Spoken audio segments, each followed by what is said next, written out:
So உங்களுக்கு வேண்டிய கோயம்புத்தூர் ரெஜிஸ்ட்ரேஷன்ல இன்னொரு சியாஸுங்க, அதுவும் டீசல் ஹைபிரிட். நீங்க ஹை மைலேஜான கார் வேணும், உங்களோட வந்துட்டு பிசினஸ் வந்துட்டு ரொம்ப டிராவலிங் பண்ற மாதிரி பிசினஸ், இல்லைன்னா நீங்க நிறைய டிராவலரா இருக்கீங்க அப்படின்னா உங்களுக்கான கார் இந்த கார் தான். ஹைபிரிட் வேரியன்ட்ங்கிறனால உங்களுக்கு ஆல்மோஸ்ட் 23 to 25 கிலோமீட்டர்ஸ் வந்து கம்பெனி ரெக்கமெண்டே பண்றாங்க மைலேஜ். 2018 மாடலுக்கு 7 இயர்ஸ் யூஸ் பண்ணியும் வெறும் வந்து 60,000 கிலோமீட்டர் தான் ஓட்டிருக்காங்க. 60,000 கிலோமீட்டர் கம்பெனிலேயே சர்வீஸ் பண்ணி ரொம்ப ஜென்யூனா வச்சு டாப் அண்ட் மாடலாவும் உங்களுக்கு கொடுத்துருக்காங்க. வெஹிக்கிள் வந்து ஃபீச்சர்ஸ் வைஸ் பாத்தீங்கன்னா ப்ரொஜெக்டர் ஹெட்லாம்ப்ல இருந்து keyless entry, push button start, dual air bag, ABS, alloy wheels, integrated device, அதுலயே வந்து பாத்தீங்கன்னா climatic control AC, rear AC vent, plus சைட்மே வந்து auto open close, electronic adjustments, அப்புறம் அது போக stitched fabrics, full mat, cut mat, plus வந்து sun visors.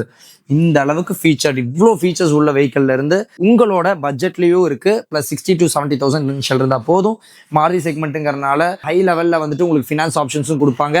So miss பண்ணிடாதீங்க. இதோட கோட்டிங் பிரைஸ் வந்து பாத்தீங்கன்னா வெறும் 7,45,000 தான் கோட் பண்ணிருக்காரு கிளைண்ட். உங்களுக்கு இந்த கார் பிடிச்சிருக்குன்னா சீக்கிரம் புக் பண்ணிருங்க. டீசல் ஹைபிரிட் கார் கிடைக்கிறது, அதுவும் 60,000 கிலோமீட்டர்ல லோக்கல் ரெஜிஸ்ட்ரேஷன், சிங்கிள் ஓனரா கிடைக்கிறது, ஹைலி டிமாண்டுங்க. ஸோ மிஸ் பண்ணிட வேண்டாம். ஸோ இது மாதிரி கலெக்ஷன்ஸ் வந்து அட்ராக்டிவான கலெக்ஷன்ஸ் வேணும்னா நீங்க காஸ் அண்ட் காசை ஃபாலோ பண்ணுங்க. டே ஆன் டே வீடியோஸ் தெரியணும் அப்படின்னா நீங்க எங்க பேஜை வந்துட்டு கன்யூஸா வந்துட்டு வாட்ச் அவுட்ல இருங்க. தேங்க்யூ.